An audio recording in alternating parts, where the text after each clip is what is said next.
Phyllis Baugh with Phyllis Baugh Designs, and today I'm going to do a quick little tutorial on how I put the circle on my latest, this is my latest design called A Spooky Good Time, which you can purchase the pattern on Etsy if you choose.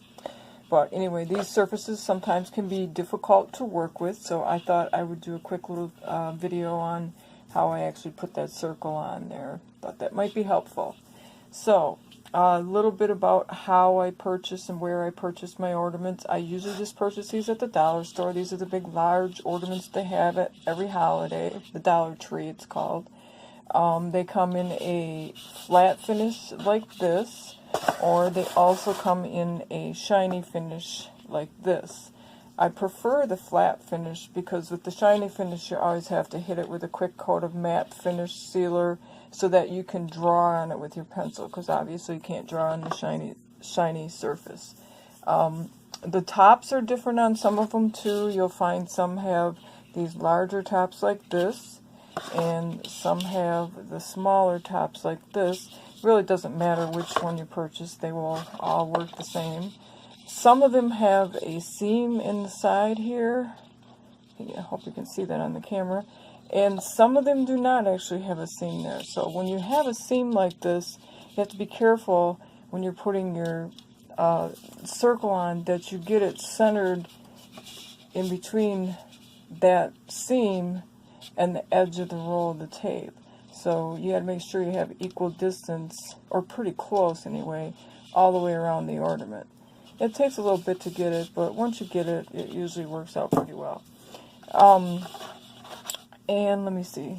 The circle, I used a circle of the tape. I used a 4.5-inch roll of painter's tape to do my circle. It works out pretty good. It's a little shy of 4.5 inches right now because I've been using it, but if you don't have something that size, you can use, and it doesn't have to be exactly that size. It could be a little smaller or a little bigger. You just might have to adjust the line drawing a little bit, but it'll still work. And then if you do not have anything similar to that size, you can always cut it from paper, or you could also cut it from cardstock. Cardstock would be a little sturdier, but the paper works as well. So it's a little harder to do with the paper, but it does still work. So then I think I'm going to show you the paper one first. And this one has seams. So this tray, by the way, I got this tray. I don't use this tray very often, but I got this tray from Bath & Body Works last year, and it actually worked out perfect for doing this little video because there was a hole to put every ornament. So anyway, this is the paper one that I cut. So I stuck tape to the back. I folded it over to make it like a two-sided tape. So what I did was I took a guess at where I thought the center was, and I stuck it on, and then I kind of started turning and just looking to see how much room is in between the edge of the paper here and the seam. That's what you want, about the same width in there, close to it. You kind of push down on the paper so you can get a more accurate reading. I think that's actually pretty close, so I'm going to go with this. So then I took a pencil, and you won't be able to make a complete circle around the paper. It's impossible to do. But you can make enough lines, and then you can connect the lines when you're done. You're going to touch up the circle when you're done anyway, so I just kind of, I drew as far as I could, and then just kept turning and making some little lines so you get your complete circle. It is difficult with the paper, but it will work. So you could use like a largemouth canning jar. It would probably work really well for this too. It'd be a little smaller, but that's one of my favorite go-to circles. So yeah, it's pretty close, I think. You can barely see the circle, but I can see it enough now so that I can just go around the circle with the pencil. You just want to see, make sure you have a nice guideline, because we're gonna use this guideline to tape off the area that we're going to be painting on, so you protect the painted area from the glitter paint. So, and like I said, it doesn't have to be exactly perfect. Once you get your drawing in there, or your painting in there, you're really not going to know the difference, unless you're really off by a lot. But yeah, that looks pretty good, I think. So that's how I did the paper. And then I want to show you how I did the tape roll too. The tape roll is much easier. So again, this one has seams, so I think that's fairly close to the center, or the edge, I should say. So then on this one, I set this one back in my tray, and I traced around it, put the, just hold the pencil kind of perpendicular. I got you out of the camera there, sorry about that. So let me adjust here so you can see the whole thing here. Okay, so now I know my roll of tape. Let's fix that quick. So I think that should work right there. So I just set it in the tray, held my hand on top, held my pencil kind of perpendicular, and just started making a circle around it. It's a lot easier than the paper, but...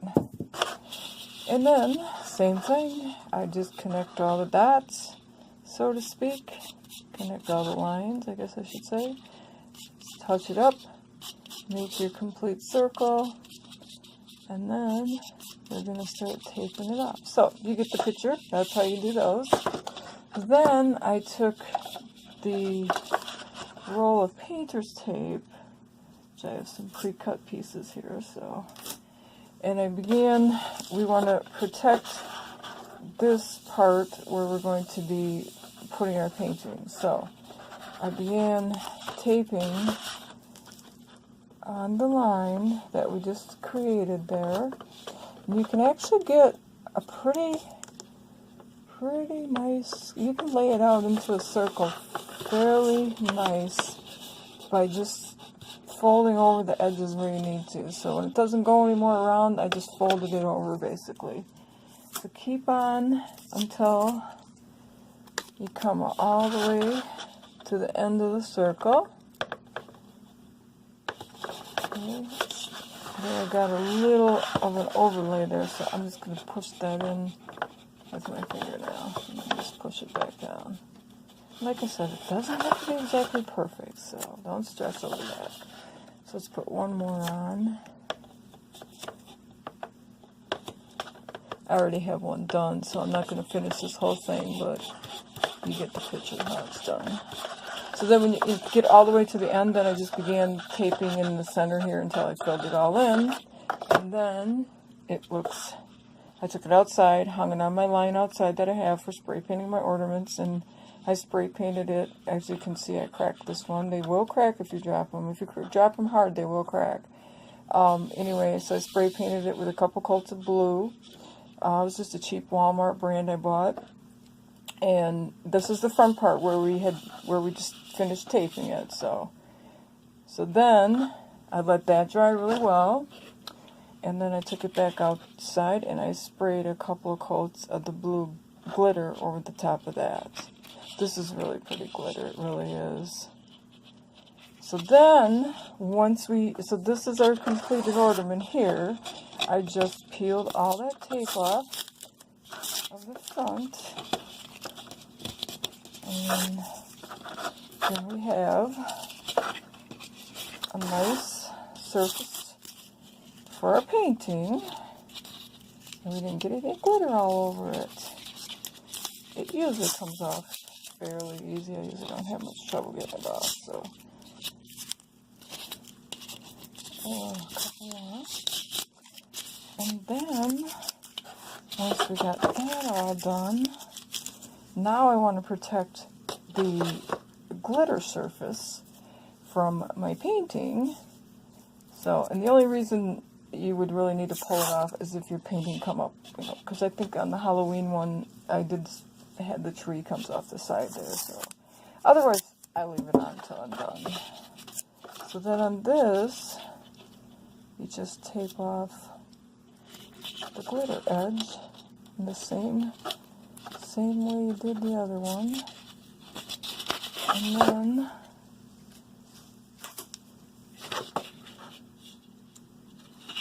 after you get it all taped off,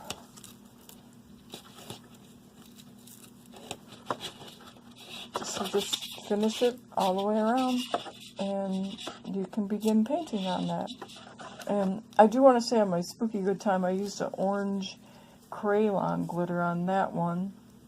And on my blue one, I used, I believe this one was a Rust-Oleum glitter. And they both, I like them both a lot. They're really nice glitters, both of them are. Just don't spray too heavy. Keep your coats light, and you'll have a beautiful ornament when you're done. They make great little gifts for people. So I hope you enjoy, and I hope this video helps. Thanks.